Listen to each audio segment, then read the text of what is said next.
எல்லோருக்கும் வணக்கம். எல்லாரும் நல்லா இருக்கீங்கன்னு நம்புகிறேன். நானும் இங்கே ரொம்ப நல்லா இருக்கேன்.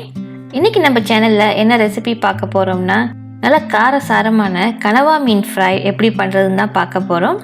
வாங்க இப்போ நம்ம வீடியோக்குள்ளே போயிடலாம். இந்த கனவா மீன் ஃப்ரை பண்ணுறதுக்கு ஒரு கடாயில் ஒரு 2 டேபிள் ஸ்பூன் அளவுக்கு எண்ணெய் சேர்த்துக்கோங்க. எண்ணெய் நல்லா சூடானதுக்கப்புறம் ஒரு மீடியம் சைஸ் வெங்காயத்தை நல்லா பொடியாக நறுக்கி இதில் சேர்த்துக்கோங்க. கூடவே ஒரு 2லேருந்து 3 பச்சை மிளகாவை பொடியாக நறுக்கி சேர்த்துக்கோங்க. சேர்த்துட்டு இதை நல்லா வதக்கிக்கோங்க. இப்போ இதில் கொஞ்சம் கருவேப்பிலை சேர்த்துடலாம். சேர்த்துட்டு நல்லா கண்ணாடி பதம் வர வரைக்கும் நல்லா வதக்கி எடுத்துக்கலாம். வெங்காயம் இந்த அளவுக்கு வதங்கி வந்ததுக்கப்புறம் இதில் 1 டீஸ்பூன் அளவுக்கு இஞ்சி பூண்டு பேஸ்ட்டு சேர்த்து அதோட பச்சை வாசனை போகிற வரைக்கும் நல்லா வதக்கி எடுத்துப்போம். இப்போ இதில் பச்சை வாசனையெல்லாம் போயிட்டுது. இதில் ஒரு டீஸ்பூன் அளவுக்கு மஞ்சத்தூள் சேர்த்து அதையும் நம்ம எண்ணெயிலே நல்லா வதக்கிடலாம். இப்போ இதுக்கு தேவையான மசாலா சேர்த்துடலாம். சில்லி பவுடர் 1 டீஸ்பூன் சேர்த்துக்கோங்க. ஏன்னா இதில் மிளகும் போட போகிறோம். அதுக்கப்புறம் 1 டீஸ்பூன் அளவுக்கு தனியாத்தூள் சேர்த்துக்கோங்க.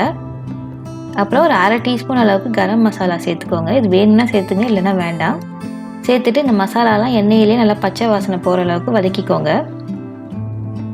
இப்போ மசாலாவோட பச்சை வாசனைலாம் போயிட்டுது. நம்ம இதில் இப்போ தக்காளி சேர்த்துக்க போகிறோம். நான் ஒரு தக்காளியே இந்த மாதிரி நறுக்கி வச்சுருக்கேன். அதையும் அதில் சேர்த்துக்கோங்க. ஒரு மீடியம் சைஸ் தக்காளி போதும். அப்புறம் 1 டீஸ்பூன் அளவுக்கு உப்பு சேர்த்துக்கோங்க. தக்காளியும் சீக்கிரம் வெந்துடும். நல்லா இதை நம்ம வதக்கிக்க போகிறோம். நான் தொக்கு பதத்துக்கு வர அளவுக்கு நல்லா வதக்கி எடுத்துக்கோங்க. இப்போ பாருங்கள், நல்லா அந்த தொக்கு பதத்துக்கு வந்துட்டுது. நான் இன்றைக்கி கனவா மீன் ஒரு 1/4 கிலோ அளவுக்கு எடுத்து சுத்தம் பண்ணி வாஷ் பண்ணி வச்சுருக்கேன். அதை இதில் சேர்த்துக்கலாம். சேர்த்துட்டு இதை நல்லா மிக்ஸ் பண்ணி விட்டுடுங்க. இதை ஓப்பன்லேயே வச்சு ஒரு 2 நிமிஷம் குக் பண்ணுங்கள். ஏன்னா கனவா மீன் தண்ணி நிறையா விடும். இதில் நம்ம தண்ணி சேர்க்க போகிறதில்ல. கனவா மீனில் இருக்க தண்ணியிலே நம்ம இந்த ஃப்ரை பண்ண போகிறோம். இப்போ பாருங்கள், கனவா மீன்லேருந்து தண்ணி விட்டுருக்கு. அந்த தண்ணி தான் அது.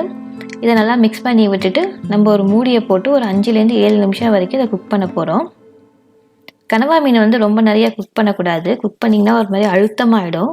அதனால் ஒரு 5லேருந்து 7 நிமிஷம் குக் பண்ணால் போதும். இப்போ 8 நிமிஷம் ஆகிட்டு திறந்து பார்க்கலாம்.